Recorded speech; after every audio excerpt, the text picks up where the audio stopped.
Thank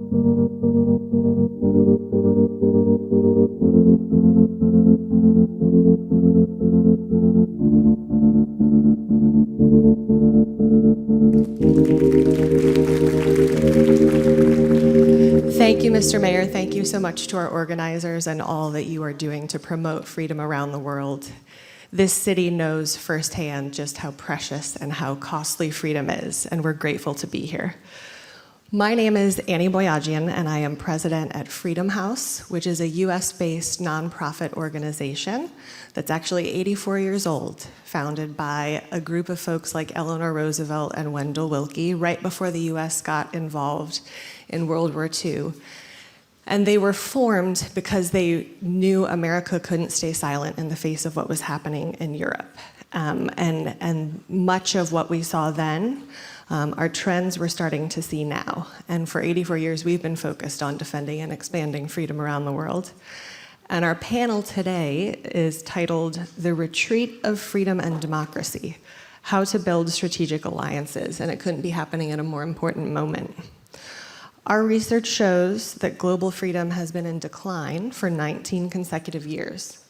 Authoritarian regimes have grown increasingly repressive, coordinated, and emboldened, while democracies are struggling to respond collectively and consistently, and many are backsliding themselves, which we'll actually hear more about from our next speaker. Yet despite these challenges, Freedom House data also show another truth, a truth embodied by these three folks here. Bravery and consistent, principled actions by ordinary citizens, human rights defenders, and democratic governments make a difference. Reversing the decline will require new alliances between democracies and with those fighting on the front lines of freedom. And few people embody that struggle more than Leopoldo López, Masih Alinejad, and Garry Kasparov. I could talk for at least 20 minutes about each of them. We have about only 20 minutes for this whole panel, so please do, if you're not already familiar with them, look up their biographies. They are absolutely incredible. They're here today as co-founders of the World Liberty Congress. And I had the great honor of serving as a partner observer this weekend for their annual assembly, which brings together activist leaders and advocates who are fighting for democracy in autocratic regimes. And many of those folks are in this room today, so please do look around and get to know them. These folks are the best and brightest of their countries. More than half of them actually have been imprisoned themselves or detained at some point. And when I tell you that I left the gathering inspired, that would be an understatement. So there really is no one better to talk about building strategic alliances than these three. Leopoldo, I'll start with you. You have spent your life challenging dictatorship in Venezuela. You endured mistreatment in prison, including 4 years in solitary confinement. And I still sometimes try not to cry when I see you sitting here in the flesh after all the work that you have done. Through World Liberty Congress, you are on the front lines of building a global network of democratic movements. Coming out of this year's assembly, what do you see as the most urgent priorities or opportunities for cooperation among democracy movements? Well, thank you very much. Thank you to Berlin. I would like to start by thanking the Governor Mayor, the team of Visit Berlin, and to all of you. It's an honor for us to be here in Berlin. It's very symbolic, and it gives us a lot of energy, commitment, enthusiasm to continue the fight. Because, yes, I come from Venezuela, but as we said, we also live in East Berlin. We live in the East Berlin in Venezuela. Masih and her fellow Iranians live in East Berlin and in Russia, because we all hope that the walls from our countries also fall. So for us, this is not a metaphor of the past, it's a commitment for the present. So being here in Berlin and celebrating the beginning of the Berlin Freedom Week and listening to the Governor Mayor assuming the commitment that this is something that is going to happen every year is the best news. And you ask me, what gives us hope? Well, what the Mayor just announced gives us hope, because as you said, the world, unfortunately, is losing the fight against democracy. Only 12 years ago, 40% of the world's population was living under autocracy, according to your report. And today, it's over 70% of the world population living under some form of autocracy. So what needs to be done? Well, democracies need to organize themselves, need to collaborate. In the same way, we, the freedom fighters, democracy defenders from the autocratic regimes, need to do it. And I want to tell you what happened this weekend. Just a year ago, we were here, Masih Alinejad, the president of the World Liberty Congress, and myself, to talk about the fall of the wall. And we were invited to come to Berlin. So over the past weekend, we gathered 180 delegates from 60 countries, women and men, all freedom fighters. Most of us have been political prisoners. Most of us have been leading protests in our own countries. Some of us have been forced into exile. And we spent 2 days at the Berlin City Parliament with delegates that were elected. We deliberated, we voted for our agenda, for our way forward, and we also voted for the new leadership of the World Liberty Congress. So what gives us hope? The possibility to work together. But that's not enough. That's not enough. It's not enough because we are at the front lines, but we need the support of democratic governments. We need the support of democratic societies, of organizations, of NGOs, of the media. We need the support of the people that truly believe in freedom to understand that the fight for freedom in each one of our countries, it's also a global fight. Why? Because autocrats work together. And we have seen this in our countries. We have seen how Iran, China, Russia, they lead the effort globally to crumble democracy and to promote autocracy. So in the way they work together, us that believe in democracy, freedom, and human rights, we need to work together. So this conference also gives me hope. The Berlin Freedom Week gives us hope. The fact that Berlin, Germany, it's opening its doors to dissidents from all over the world gives us hope, because the walls will fall and we will rise.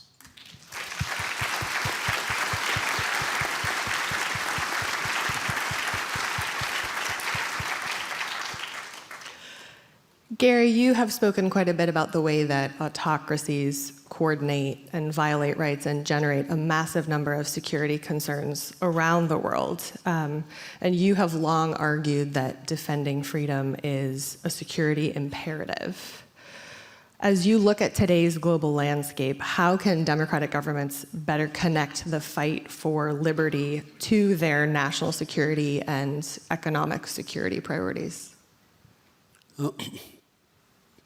Before you decide on your moves, you have to decide on a strategy. And before you decide on the strategy, you have to make an objective evaluation of the position. Apologies, chess player speaking. Grandmaster, not just player. And that's what the problem is. Many European countries, or many politicians even in this country, are still not sure that there is an existential threat, not to Ukraine, not to other countries around the globe, but also to European lifestyle, to freedom in Europe. We just heard a few minutes ago about the debate in Bundestag about mandatory military service. This Spanish Prime Minister now just categorically denies that Spain should increase its military spending. Nobody wants the war. This is not a war of our choosing, but we are in the midst of the war declared on us. And it's a very powerful coalition. It's every battlefield, which is connected now. What's happening in Ukraine will influence Venezuela, Iran, Taiwan. Again, it's obvious for us, but politicians are still trying to hide. It's like an ostrich policy, to hide your head, just in the sand. Or like, kids. Oh, it's a nightmare. I wake up in the morning and it will be gone. No, it will not be gone. We have to just recognize reality, because we have financial resources, military resources, political resources. But there's no political will. There's still debate. We're debating, they're acting. And the message that is being sent by World Liberty Congress, by 180 freedom fighters around the world, to Berlin, to Germany, to Europe, to the world, is that you have to pick up the fight. Of course we can win. But again, this is not, again, it's somehow it's chess, it's black and white. But it's not chess because there is no draw. You cannot make a tie. Either we win or they win. And unfortunately, they're advancing. That's the result. 19 years, you said, 19 years. They're advancing, and we're still scratching our head. And it's not that they're advancing in Africa or in Latin America. They're advancing in Europe. The European Union is still trying to handle Hungary. Then you have Slovakia now. Then it's Czech Republic. The cancer, has to be cut off. You don't negotiate with cancer. So it's for us to make a choice. And I think it's great that we're in Berlin. The city has a great history, so it could be more symbolic. Just one thing, Leopoldo, you said East Berlin. Actually, East Berlin was extended part of Russian Empire. It was occupied by Russia, technically. So it's under control. Yeah. So but in the Cold War, it was a moral clarity. We knew, actually, the Berlin Wall served as a divisible line. But it still exists, it's not physical, but it's metaphorical now. But the problem is they keep attacking us. They attack us on our territory. And unlike the old Cold War, so we don't have unity among us. Let's, recognize that's what the message that was sent by these very brave freedom fighters from World Liberty Congress. It's time to unite, time to recognize this existential threat, and to mobilize our resources. Because this fight must be won for the future of humanity. Thank you.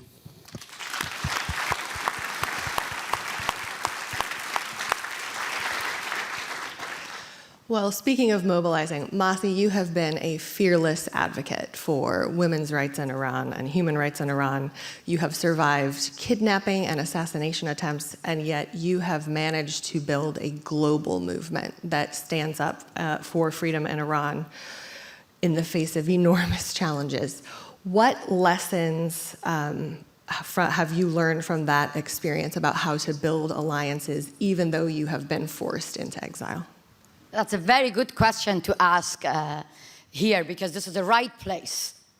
Leopoldo López, my brother Garry Kasparov, and I myself, we are absolutely different. But we are united when it comes to end terrorism, when it comes to end dictatorship.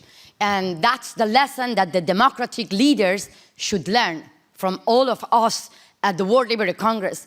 We're coming from different background, different culture, different political views.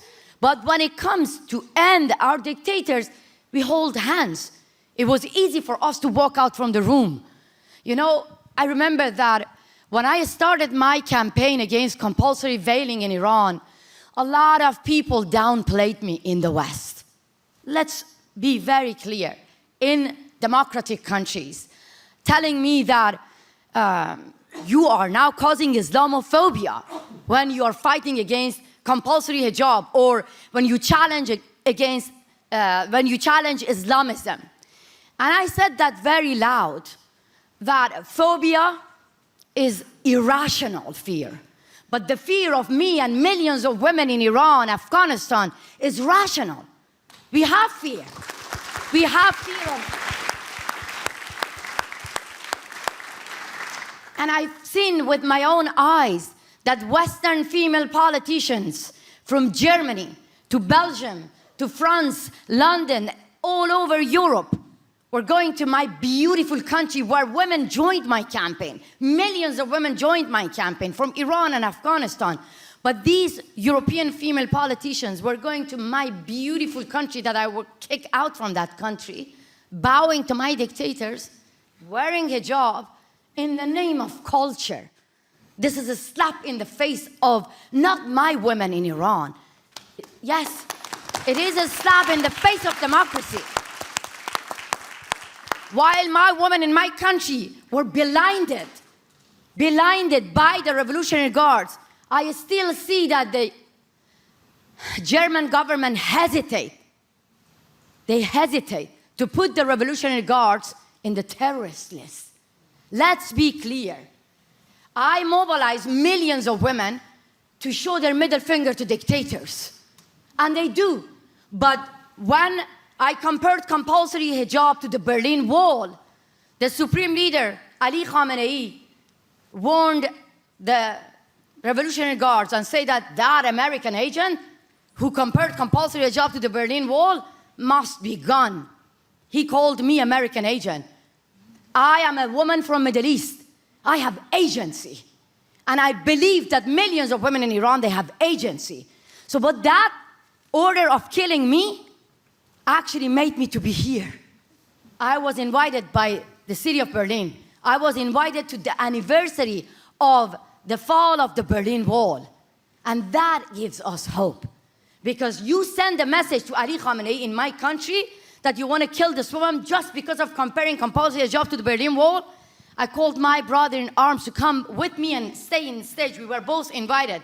And we stood together, rather having one speak, we stood together and we represented the delegates of World Liberty Congress from 60 authoritarian regimes.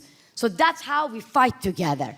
But now we are honored to have the delegates from 60 authoritarian regimes, 180 delegates in the parliament of the city of hope, the city of freedom, the city that actually I want to say that we really need to get honorary citizenship of Berlin, because we came here a lot of time.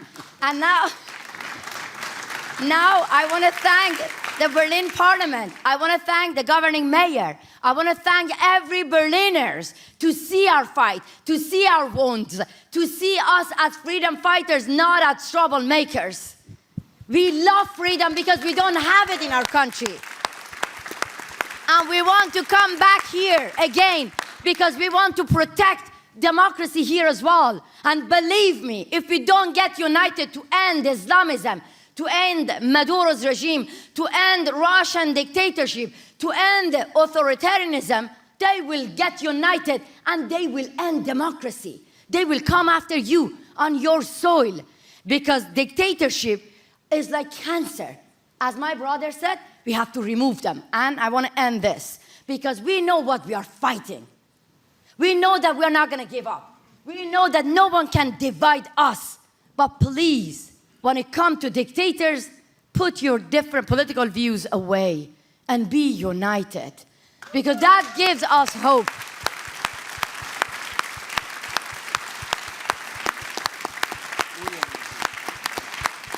I am wounded. I have survived 3 assassination plots, but I'm not talking about myself. I'm coming from World Liberty Congress.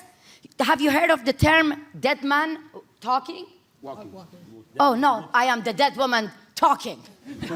Walking and talking. But I want to say that in World Liberty Congress, I am being surrounded by hundreds of dead men and dead women walking and talking. They have bounty over their head. They have been in prison. Our member was assassinated in his country when he got back from our General Assembly. But now his wife came in Berlin City in the parliament and said, I'm not going to give up. If they want to kill me, I am ready to fight for freedom. This is the nature of World Liberty Congress, and thank you, governing mayor, for hosting us, and thank you, Berliners, to listen to the freedom fighters. If Paris has Fashion Week, with your help and support, we're going to have Freedom Week here in Berlin.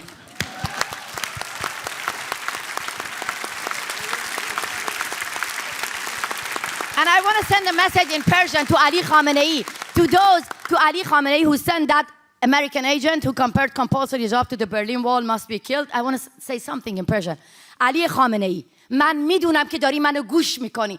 تحقیر شدی، ذلیل شدی، حقیر شدی و من و زنای ایرانی بهت میخندیم. برلین شهریه که به ما انگیزه داد. تو گفتی من امریکن ایجنت، من زن ایرانی هم که دهنتو سرویس میکنم. تمام زنای ایرانی دهنتو سرویس میکنم، به خاطر اینکه دیوار برلین اومد پایین، ما دیوارتو میاریم پایین. Thank you.